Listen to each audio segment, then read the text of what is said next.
En sus asuntos interiores saben qué pasa con la migración, con la criminalidad, pero parece que la situación está mejorando. Pues yo pregunto, ¿qué lecciones ha podido sacar su país de su pasado, de su historia, y qué forma ustedes ven para construir el nuevo orden mundial según las leyes existentes en su país? Gracias, distinguida audiencia, señor ministro, colegas panelistas. El Salvador realmente está viviendo una verdadera revolución pasiva, como diría Antonio Gramsci. Nosotros recibimos un país en el 2019 plagado de corrupción y con unas cifras de víctimas de una guerra cruel que se había impuesto después de haber firmado los acuerdos de paz en 1992, que arrojaba 41.000 asesinados salvadoreños en los últimos 2 gobiernos que nos precedieron. Estas cifras, que según las estadísticas daban un promedio de 2 dígitos de muertos cada día en nuestro país, ahora con la política de seguridad que ha elaborado el gobierno que preside el presidente Bukele, nos ha llevado a ser el país más seguro del hemisferio occidental. Después de tener 109 muertos por cada 100.000 habitantes, tenemos ahora menos de 2 muertos por cada 100.000 habitantes y más de 900 días con 0 homicidios después de haber tenido 900 homicidios solo en el mes de agosto de 2015.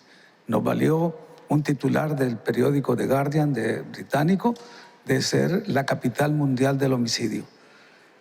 Todo esto nos ha permitido a nosotros tener una interacción con la comunidad internacional que no viene de este gobierno.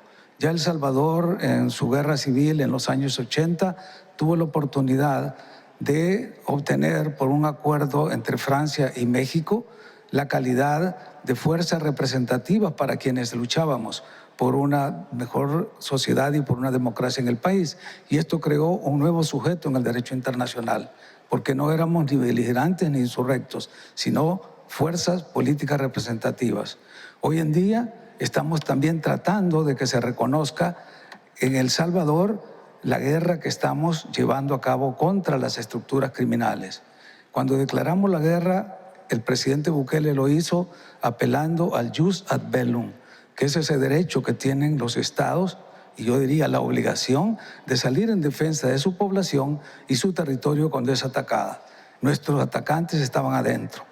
Y por eso nuestra guerra, que también reúne las condiciones de una guerra justa por ser declarada por autoridad legítima, por tener una proporcionalidad en el uso de los medios, por buscar la paz y por ser la última ratio, le hemos pedido, y yo se lo pedí personalmente al secretario general de Naciones Unidas, a don Antonio Guterres, cuyo liderazgo reconocemos, y desafortunadamente algunos funcionarios de Naciones Unidas siguen atacando y criticando a nuestro país. Y cuando tú hablas de la intervención y la injerencia que está teniendo nuestro proceso, lo vemos de sectores que tradicionalmente guardaron silencio cuando la población salvadoreña era atacada por estas estructuras criminales.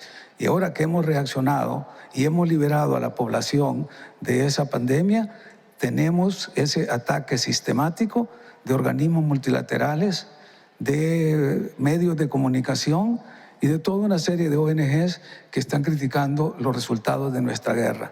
En nuestra guerra también hemos apelado a que el derecho internacional, que pueda ser aplicado, los 4 convenios de Ginebra, a través de su artículo 3 común, que regula los conflictos armados de carácter no internacional, nos permitan presentarle al mundo y a la comunidad internacional, sobre todo a la comunidad jurídica, todos los avances que estamos llevando a cabo en materia de derecho penal.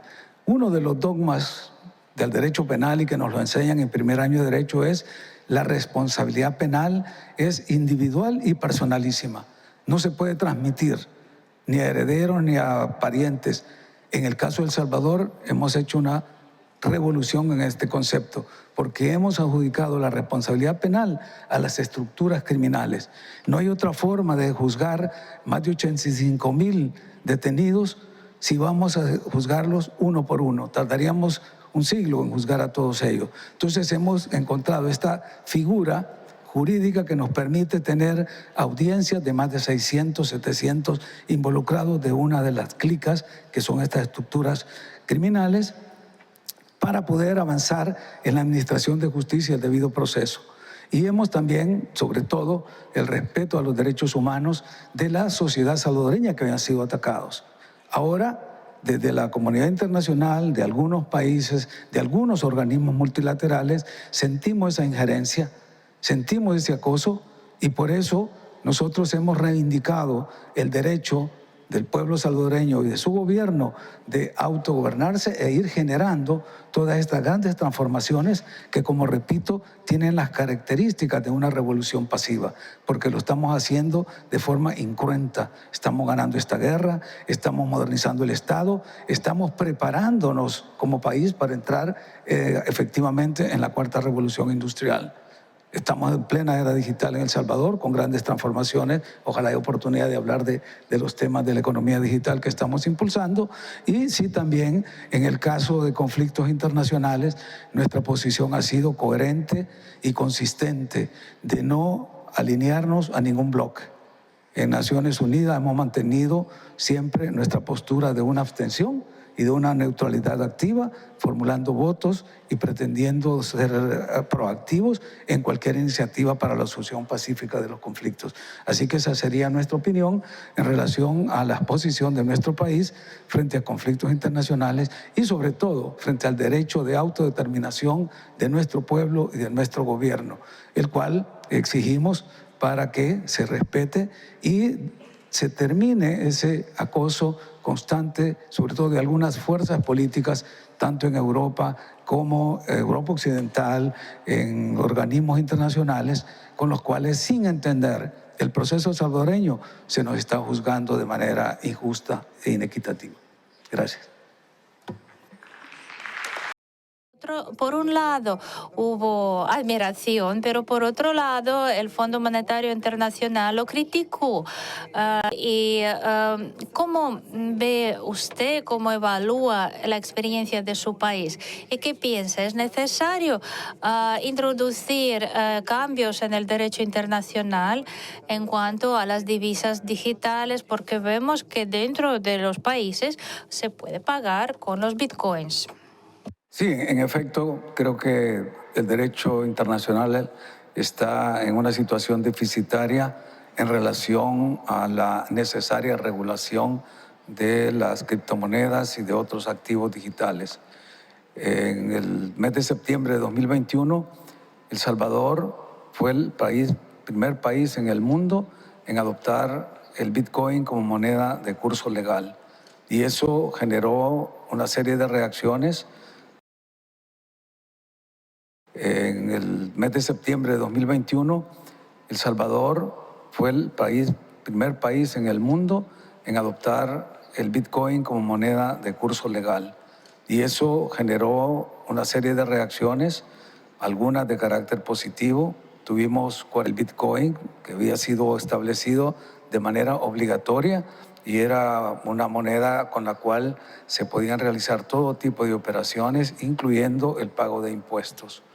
Por otro lado, hubo una reacción, sobre todo de los bancos centrales y de los organismos financieros internacionales, que vieron la amenaza para las monedas fiat, que frente al creciente respaldo a las monedas fiat, que frente al creciente respaldo para las criptomonedas, se generaba una serie de amenazas para estos organismos, sobre todo los bancos centrales.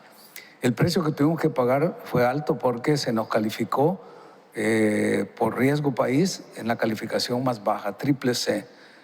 Tuvimos que lidiar durante más de 2 años con una serie de gestiones hasta que logramos recientemente un acuerdo con el Fondo Monetario Internacional y que, como todo acuerdo y como toda negociación, pues tiene una serie de concesiones. Dentro de ellas, una de las medidas que nuestro gobierno adoptó fue el dejar de establecer esta moneda de carácter obligatorio. Eso no quiere decir que no siga siendo de curso legal, pero ya no es obligatoria para todas las transacciones que se habían autorizado. y tampoco se puede pagar los impuestos con el Bitcoin. Pero esto no refleja ningún atraso o mucho menos una pérdida en la iniciativa que tiene nuestro país de entrar de lleno en la era digital y, como decíamos, ser funcionales en esta cuarta revolución industrial. No solo adoptamos la ley Bitcoin, sino que también adoptamos la ley de los activos digitales, que además de las criptomonedas incluye los tokens y otros activos. Adoptamos la firma electrónica, la factura electrónica, el teletrabajo. Dimos una ley de incentivos fiscales mediante la cual las empresas que invierten en innovación en nuestro país dejan de pagar durante los primeros 10 años cualquier tipo de impuestos. Esto ha permitido que grandes empresas se vayan a instalar ahora en El Salvador y que nuestro país sea ya un referente en esta materia. Pero no solo queríamos modificar nuestra arquitectura jurídica para facilitar el comercio digital, sino que también queríamos preparar nuestras generaciones futuras para generar esa funcionalidad, y por eso el gobierno invirtió por primera vez en su historia más de 5 puntos del PIB en educación, y distribuimos dispositivos electrónicos, tanto laptops como tablets, en todo el sistema educativo público, desde las escuelas situadas en las zonas rurales más alejadas hasta los centros urbanos. Todos los estudiantes recibieron en su educación primaria una tablet, y los de educación secundaria las laptops, que les han permitido estar ya siendo educados con un programa que se llama el Google Classroom. Es decir, ya nuestras futuras generaciones van a poder entrar de lleno a esta funcionalidad, y estamos desarrollando todos esos talentos. En síntesis, El Salvador también está preocupado en los temas de la ciberseguridad. Tenemos una escuela de formación de los cuadros técnicos del Estado, la ESIAP, que es la Escuela Superior de Innovación en Administración Pública. Uno de los ejes de trabajo, además de explicar cómo funcionan las criptomonedas y los activos digitales, es ir buscando los mecanismos de la ciberseguridad. Y recientemente hemos adoptado otros programas para empezar no solo a utilizar de manera adecuada la inteligencia artificial, sino también saber cómo irla regulando en función de estos principios, de estos valores del Estado. De tal suerte, pues, que el país en este momento puede caracterizarse como la vanguardia en la región en los temas de la economía digital. Y si me permite un comentario sobre la ONU, quisiera decirle que hace ya 3 décadas que la región de América Latina tuvo su secretario general, y que si se respeta este sistema de rotación geográfica, en el próximo periodo nos correspondería a América Latina el poder proponer candidatos para la Secretaría General. Y ahí es donde recogemos todas las preocupaciones que se han externado en este foro para preparar un conjunto de propuestas para que cualquier candidato o candidata que surja de la región, porque tenemos suficiente talento femenino y consideramos que es el momento en que una mujer ocupe la Secretaría General de Naciones Unidas, y América Latina tiene suficientes talentos femeninos, pero tendríamos que presentarles esta propuesta para que en su gestión puedan iniciar este proceso de transformaciones de la organización, que ya pues después de 8 décadas requiere este ajuste, y que se adapte y adopte las medidas necesarias para ser funcional en estas ya terminado primer cuarto del siglo XXI. Muchas gracias. Спасибо.